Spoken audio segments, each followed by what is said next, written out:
Hommes et femmes de France, armés de l'ombre s'y incorporer de force.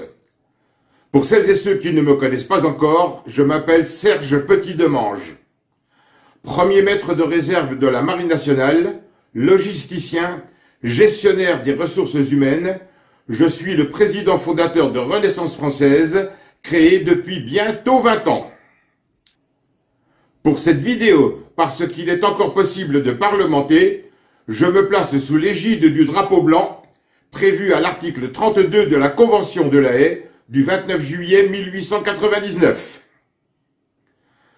Le froissement des tutus roses et batailles de sac à main se fait de plus en plus précis. On ne peut parler de bruit de bottes pour désigner une guerre par la seule volonté du sodomite élyséen. Souhaitant entraîner avec lui une Union européenne qui n'a d'union que le nom, le pervers veut en découdre avec la Russie. Nous voilà face à notre destin, avec une occasion inespérée de pouvoir enfin nous débarrasser du dictateur usurpateur de 2017 et par là même de châtier les responsables et rétablir l'état de droit en France. Nous sommes majoritaires à connaître la véritable raison de la réaction militaire du président Poutine face au clown génocidaire d'Ukraine, la promesse, violée par Bill Clinton, engageant l'Occident de ne pas s'approcher des frontières de la Fédération de Russie via l'installation de bases militaires de l'OTAN.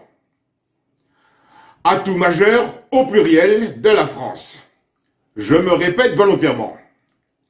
La France n'ayant jamais eu de constitution le 4 octobre 1958, tous les présidents élus sont des usurpateurs. Particulièrement Sarkozy qui, 6 mois après son élection illégitime de 2007, a fait réintégrer la France au sein de l'OTAN et a piétiné le référendum de 2005, trahissant le peuple français en faisant voter le traité de Lisbonne par nos députés, nous engageant dans l'Union européenne corrompue, nazifiée. Le Nuremberg II jugera Sarkozy et le gouvernement Fillon. Associé à l'ex-chancelière Angela Merkel, Hollande, commettant une forfaiture publique dont j'ai la vidéo, a menti au président Poutine à propos des accords de Minsk de 2014, déployant un écran de fumée en direction de la Russie afin de laisser du temps à Zelensky de réarmer son pays. J'ai l'aveu écrit de Merkel. Le Nuremberg II jugera Merkel, Hollande et les gouvernements Ayrault, Valls et Cazeneuve, sans oublier Biden et Zelensky. La France dispose de 2 armées. L'une, composée de 151 000 militaires répartis entre la Marine nationale, l'armée de l'air et de l'espace et l'armée de terre, à laquelle il faut ajouter 33 700 réservistes, armés totalement infiltrés par la franc-maçonnerie spéculative, noyautés par les 61 officiers généraux corrompus par le décret macronien du 8 novembre 2018. L'autre, âgé de 18 à 45 ans, mobilisable sur ordre du dictateur malade mental, usurpant la fonction de chef des armées. Combien la France compte-t-elle de Françaises et de Français mobilisables âgés de 18 à 45 ans? La réponse m'a été donnée par l'Institut national des statistiques et des études économiques, l'INSEE, 10 390 000 femmes et 10 199 000 hommes, soit un total de 20 589 000 Français. Avec un poids moyen de 81 kg pour les hommes et 67 pour les femmes, soit une moyenne de 74 kg, cette France mobilisable représente 1 523 586 tonnes de chair à canon, ou plutôt de chair à missile Oreshnik. Et comment loger, habiller, nourrir, payer les soldes, encadrer et armer 20 millions et demi de civils mobilisés de force, refusant catégoriquement de tuer des Russes? Mais admettons, la déclinante mafia franc-maçonne réussit, la France est forte de près de 20 700 000 militaires. Seulement voilà. Beaucoup de nouvelles recrues sont des gilets jaunes qui ont un compte à régler.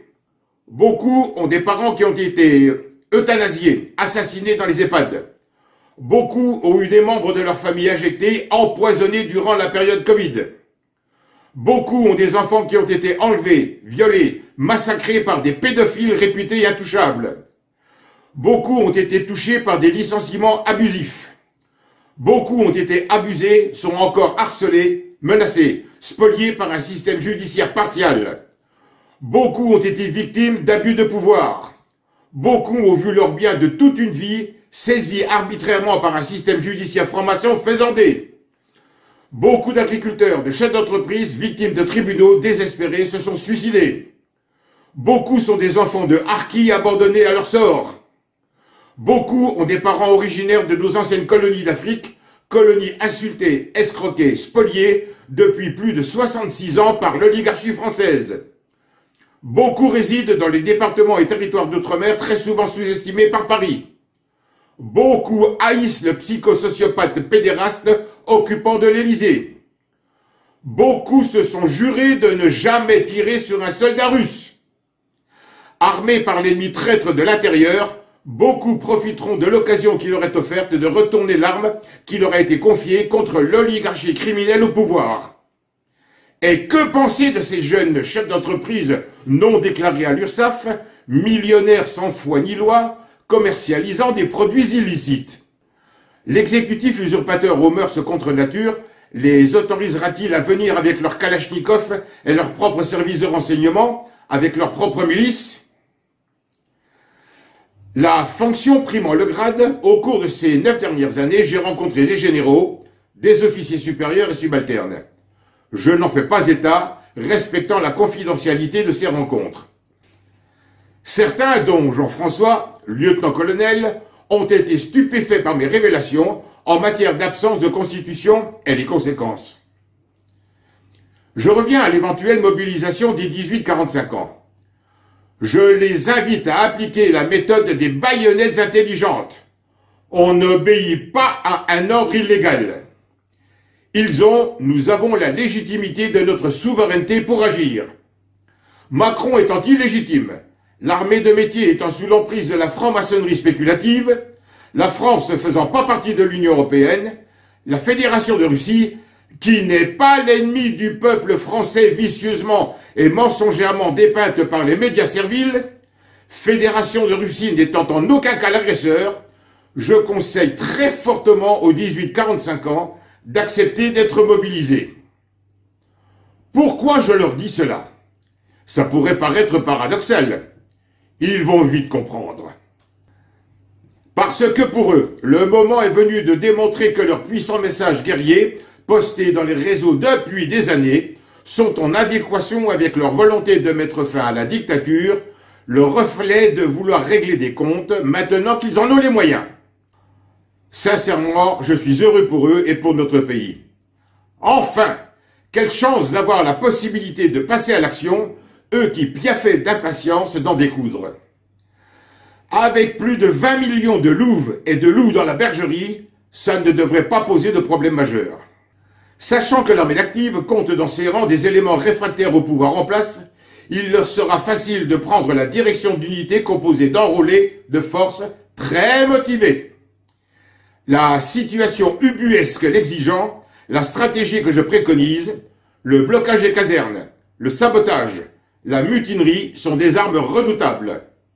Il ne faut pas que le dictateur criminel de droit commun puisse agir.